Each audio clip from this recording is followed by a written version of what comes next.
আবার কিছু আছে কথার মধ্যে শিরক, যেমন কেমন আছেন, আপনার দোয়ায় ভালো আছে। কেমন আছেন, আপনার দোয়ায় ভালো আছে। আপনার মায়ের কি অবস্থা, মায়ের অবস্থা ভালো, ডাক্তারটা সময় মতো না আসলে মাকে বাঁচানো যেত না। যাত্রা কেমন ছিল, জার্নি খুব ভালো ছিল, ড্রাইভার অনেক ভালো ছিল, ড্রাইভারের দক্ষতায় অ্যাক্সিডেন্ট থেকে নিশ্চিত অ্যাক্সিডেন্ট থেকে বেঁচে গেছে। আমি না থাকলে কাজটা হতো না, ভাগ্যিস আপনি ছিলেন, না হলে আমার এই বিপদ থেকে রক্ষা হতো না। প্রচুর কথা বলতে গেলে সারা রাত চলে যাবে, কথার মধ্যে বেশি শিরক হচ্ছে। এমনকি অনেক গানের লিরিক্স দেখবেন, তোমাকে ছাড়া বাঁচবো না, তুমি আমার জীবন, তুমি আমার মরণ, এ ধরনের কথা আছে না? আসমান জমিন চন্দ্র সূর্য সব তোমার, তোমার জন্য চাঁদ নিয়ে এসে দিব, চাঁদে বাড়ি বানাবো, কত কথা।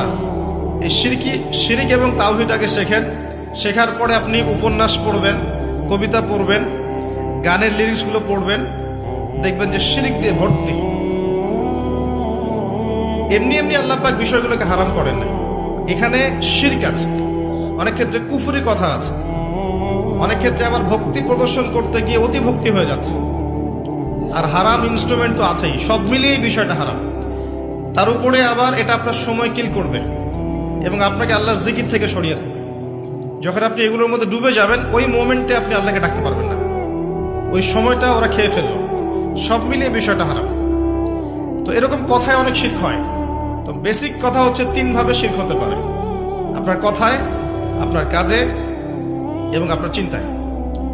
কথা, কাজ এবং চিন্তাকে বিশুদ্ধ করতে পারলে তাওহীদ প্রতিষ্ঠা হবে, এবং তাওহীদের উপর থাকলে পরেই উম্মার কল্যাণ আছে। আল্লাহ পাক আমাদেরকে তাওহীদে থাকার তৌফিক দান করুন।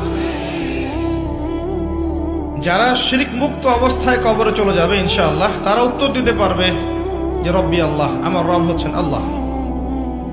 যখন দ্বিতীয় প্রশ্ন করা হবে মা দীনুক, দুনিয়াতে যারা দিন ইসলামকে ঠাট্টার ছলে গ্রহণ করেছে, হাসি তামাশার মতো, ইসলামের কিছু অংশ ভালো লাগে গ্রহণ করেছে, কিছু অংশ ভালো লাগে না গ্রহণ করে নাই, যতটুকু করলে কোনো সমস্যা হয় না করে, যেটা করলে সমস্যা হয় করবে না, ইসলামকে পরিপূর্ণ জীবন ব্যবস্থা রূপে বিশ্বাসই করে না, মনে করে ইসলাম এই যুগে চলে না, ওই যুগে চলতো, ইসলাম সেকেলে ব্যাকডেটেড, এখন আমরা আধুনিকতার সময় আছি ইত্যাদি, ইসলামের সব বিধান এখন আসলে প্রযোজ্য নয়, এগুলো আগে চলতো এখন হয়তো চলে না।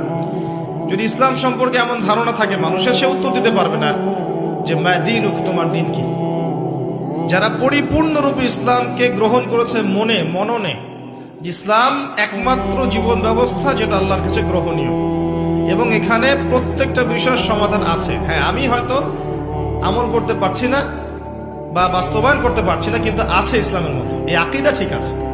আমল আপনি করতে পারবেনও না, এখন যে যুগ চলছে, এই যুগে আপনি পরিপূর্ণ ইসলাম পালন করতে পারবেন না। বড় গলায় বলে আসলে লাভ নেই, খুব বড় গলায় বলে লাভ নাই যে আমরা সবাই পরিপূর্ণ মুসলিম। যদি এটাই সত্য হতো তাহলে আমাদের আজকে অবস্থা হতো না। নাসুল্লাহ ফানাসিয়াহুম, তারা আল্লাহকে ভুলে গেছে, আল্লাহ তাদেরকে ভুলে গেছে। অনেক আয়াত আছে, আমি আস্তে আস্তে ওইদিকে যাব। আজকে আমাদের যে অবস্থা পুরো বৈশ্বিক প্রেক্ষাপটে, এর পিছনে আমরা দায়ী। মূলত আমরা ছাড়া দ্বিতীয় কেউ দায়ী নয়। শত্রু, ইসলামের শত্রু যারা, তারা তো শত্রুতা করবেই, তাদেরকে দোষ দেওয়ার তো দরকার নাই। যে আপনার শত্রু, সে শত্রুতা করবে, সিম্পল। আমরা আমাদের কাজের কারণে যখন ওদেরকে সুযোগ করে দিয়েছি, তখন আমরা সবচেয়ে বড় অপরাধী। আলাইকুম আনফুসাকুম, আল্লাহ পাক বলেছেন, তোমরা নিজেরা নিজের নফসের আগে